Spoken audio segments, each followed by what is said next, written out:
আমার রব আছে, আমার মালিক আছে, আমার খালিক আছে, আমার একজন অভিভাবক আছে। ওই বিশ্বাসটা রেখে টেনশন মুক্ত থেকে আলহামদুলিল্লাহ বলে মুখে হাসি রাখবেন। দেখবেন আজকে যে সিচুয়েশনটা আপনার জন্য অকল্যাণকর মনে হয়ে আপনি টেনশন করছেন, হয়তো রব চাইলে ওই অকল্যাণের ভিতর থেকে আরো 10টা কল্যাণের রাস্তা আপনার জন্য আল্লাহ করে দিবেন। সুবহান। আচ্ছা, টেনশন করে কার কি লাভ হয়েছে? কে কি পরিবর্তন করতে পারছে বলেন? টেনশন করে কোনো লস ছাড়া লাভের কোনো সম্ভাবনা। টেনশন করলে রাতের ঘুমটা নষ্ট হয়, টেনশন করলে প্রেশারটা বেড়ে যায়, না হয় কমে যায়, টেনশন করলে চেহারা সুরত খারাপ হয়ে যায়, টেনশন করলে ভালো মানুষ প্রিয় মানুষের সাথে কথা বলতে ইচ্ছা, অথচ আপনার এক একটা সেকেন্ড চলে যাচ্ছে যা আর কখনো আপনি ফিরে পাবেন না। তো সেজন্য টেনশন করে তো কেউ কোনো পরিবর্তন হয় নাই, পরিবর্তন করতে পারে না এই সিচুয়েশন। কিন্তু রব্বুল আলামিন চাইলে দিনকে রাত, রাতকে দিন বানাতে পারে কি পারে না? রব্বুল আলামিন চাইলে জীবিতকে মৃত, মৃতকে জীবিত বানাতে চাইলে পারে কি পারে না?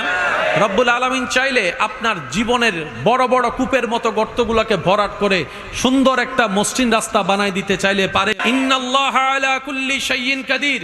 ওই আল্লাহ, ওই রব তো আমাদের আছে। সুতরাং সমস্ত সিচুয়েশনে রবের উপর তাওয়াক্কুল রাখবেন, ভরসা রাখবেন। আমার রব আছে, আমার মালিক আছে, আমার খালিক আছে, আমার একজন অভিভাবক আছে। ওই বিশ্বাসটা রেখে টেনশন মুক্ত থেকে আলহামদুলিল্লাহ বলে মুখে হাসি রাখবেন। দেখবেন আজকে যে পজিশনটা, যে সিচুয়েশনটা আপনার জন্য অকল্যাণকর মনে হয়ে আপনি টেনশন করছেন, হয়তো রব চাইলে ওই অকল্যাণের ভিতর থেকে আরো 10টা কল্যাণের রাস্তা আপনার জন্য আল্লাহ করে দিবেন। সুবহান। মনে রাখবেন, রবের উপর ভরসা করে কেউ কখনো ঠকে নাই।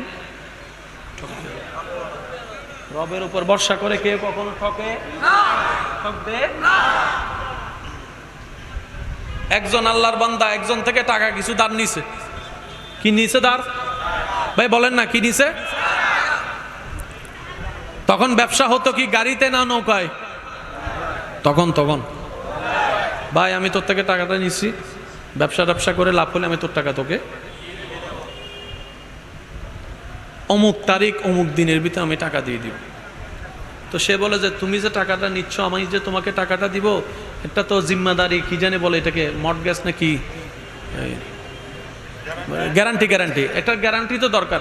ভাই ও বলে যে আমার তো কেউ নাই, তবে আমি আল্লাহকে সাক্ষী রাখছি। সুবহানাল্লাহ জোরে বলি। আমার তো দুনিয়াতে কেউ নাই সাক্ষী রাখার মতো, আমি আল্লাহকে সাক্ষী রাখছি। এই কথাটা শুনে ওনার মনটাও নরম হয়ে গেছে। মনটা নরম হয়ে বলছে, আল্লাহকে সাক্ষী রাখছো, আল্লাহর নাম যেহেতু ধরছে, আর কোনো কথা নেই, দাও তোমার দিলাম। যে তারিখে টাকা ফেরত দেওয়ার কথা ওই তারিখে উনি আসতে পারে নাই, নৌকা মিস হয়ে গেছে। তখন উনি কি করলেন জানেন?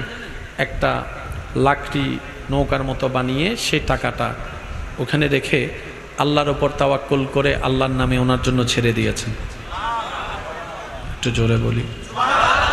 এবার বলেন, বাতাস কার নিয়ন্ত্রণে? পানি কার নিয়ন্ত্রণে?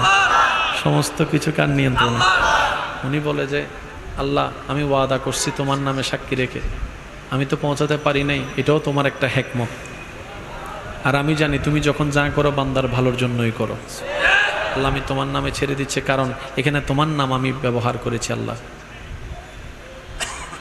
ওই মানুষটা ওনার অপেক্ষায় নৌকার ঘাটে এসে বসে আছে। দেখে যে নৌকা আসে, উনি আর আসে। কিছুক্ষণ পরে দেখে যে লাকড়ির একটা বান্ডিল আসতেছে। উনি বলে যে যাক, উনি যেহেতু আসে নাই, অন্তত লাকড়ি হলে নিয়ে যায়, ঘরের মধ্যে আগুন জ্বালাইতে পারবো। এবার উনি ওখান থেকে লাকড়িটা তুলতে গিয়ে দেখে যে ভিতরে একটা কাগজ। ভাই আমি এই কারণে আসতে পারি নাই, আল্লাহর নামের উপর আপনার জন্য এই টাকাটা পাঠিয়েছি, আপনি আমাকে দয়া করে মাফ করে দিবেন। কিছুদিন পরে উনি নৌকা পেয়ে আসলেন। আসার পরে সর্বপ্রথম ওই যার থেকে টাকা ধার নিয়েছে ওনার কাছে গিয়েছেন। ভাই আমি তো আসতে লেট হয়ে গেছে, ধরেন টাকাটা। আপনি তো টাকা দিয়েছেন, আমি অনেক আগেই পাইছি। কি বলেন? বলে যে হ্যাঁ, যে রবকে জামিনদার রেখেছেন সেই রবেই পানির স্রোত যেদিকে যাক ওই থলেটা আমার পর্যন্ত পৌঁছায় দিয়েছে। সুবহানাল্লাহ। হাজার মানুষ নৌকার পারে থাকলেও সবাই চলে গেল, রব আমাকে যেতে দেয় নাই। ওই লাকড়িগুড়াকে আগুন জ্বালানোর আশা জাগিয়ে ওটাকে তুলে ওখান থেকে ওই টাকার ব্যবস্থা করে দিয়েছেন। সুবহানাল্লাহ। আমার মুরব্বীরা হয়তো আমার সাথে একমত হবেন, যত আমরা পিছনে যাব তত মানুষের মন স্বচ্ছ, চিন্তা স্বচ্ছ ছিল। দেখি তো নাই, শুনেছি এক সময় নাকি এমন ছিল, ওই একবেলা কাউকে ভাত খাওয়াইলে খুশি হয়ে বলে জায়গা দিয়ে দিত মুখে মুখে। মুরব্বীর একটু আওয়াজ দেন। কোনো দলিল বলে না, কোনো দলিল, কোনো এগ্রিমেন্ট, কোনো ভিডিও ফুটেজ, কোনো ফেসবুক ছবি, কোনো স্ট্যাম্প। ওই একটা সময়। আর বর্তমানে ভিডিও দেখাইলো কয় এডিট করছে।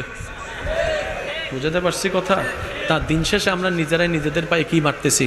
কুরআন মারতেছি। আল্লাহ পাক আমাদের সবাইকে নবীর সুন্নত মোতাবেক জীবন সাজানো তৌফিক দান করুক। সবাই মিলে বলে না আমি। মসজিদের মিনার থেকে যখনই আওয়াজ আসবে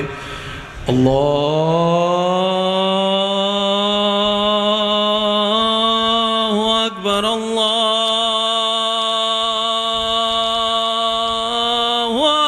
আকবার, আমরা মসজিদে যাওয়ার চেষ্টা করব। বলি ইনশাআল্লাহ।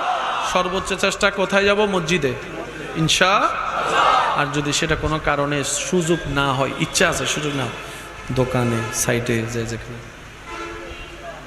এটা মানে হচ্ছে যে রিজিক আনার হাজিরা দেওয়া। আল্লাহ তুমি দিছো, আমি হাজিরা দিচ্ছি, আরো দিও।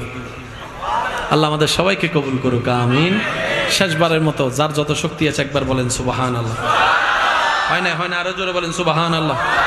এবার বলেন আলহামদুলিল্লাহ। এবার বলেন লা ইলাহা ইল্লাল্লাহ।